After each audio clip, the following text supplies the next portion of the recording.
Hello, welcome to a new vlog. তো আজকের ভ্লগটা totally different. তো আজকে আমি তোমাদের দেখাবো how to prepare litti without gas in induction or pressure cooker. মতলব তোমরা যদি গ্যাসেও বানাতে চাও, প্রেশার কুকারে কী করে বানাবে, ইজি ওয়ে টু কুক, সেটা দেখাচ্ছি। চল স্টার্ট করা যাক। খুব ব্রিফ ওয়েতে দেখাবো। ফার্স্টে আমি এখানে আলু, রসুন আর ইয়েটা নিয়ে নিয়েছি। এখানে আমি বেগুন দেবো না, চোখাতে। বেগুনও তোমরা চাইলে দিতে পারো, যেহেতু গ্যাসে হবে না তো আমি এখানে বেগুনটা অ্যাভয়েড করছি। নুন দিয়ে এটাকে আগে সেদ্ধ করে নেবো। নুন অলরেডি দিয়ে দিয়েছি, দেখে নিতে পারো। টমেটো, গার্লিক অ্যান্ড আলু। তো প্রথমে তোমাদের দেখিয়ে দিচ্ছি যে চাটনির জন্য কী কী লাগবে।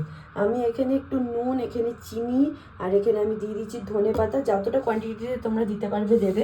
আমি এখানে একটা বড় টমেটো দিয়েছি। টমেটোটা না তোমরা রোস্ট করেও দিতে পারো। আমি বলছি যে এটা উইদাউট গ্যাস যেহেতু বানাচ্ছি ইন্ডাকশন, তাই জন্য আমি আমার মতন করে করছি, তোমরা একটু মডিফাই করে নিতে পারো। এই কটা আমি রসুন দেবো। আদাটা দিতে পারো, বাট আদার অত স্মেল আমার ভালো লাগে না, তাই আমি দিচ্ছি না। আর আমি এখানে দেবো লেবু। তো এই কটা দিয়ে আমি আগে গ্রাইন্ড করে নিই, and the chutney will be ready. হ্যাঁ, ওর পরে আরও কিছু দিতে হবে, তোমাদের বলছি। আমি আগে গ্রাইন্ডটা করি।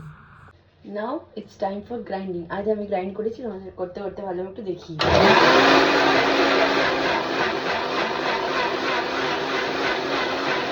এরকম না, তোমাদের টেক্সচারটা দেখতে হবে লিকুইডি লিকুইডি, ভাই সত্যি সেরা খেতে, যে টক ঝাল মিষ্টি পারফেক্ট কম্বো।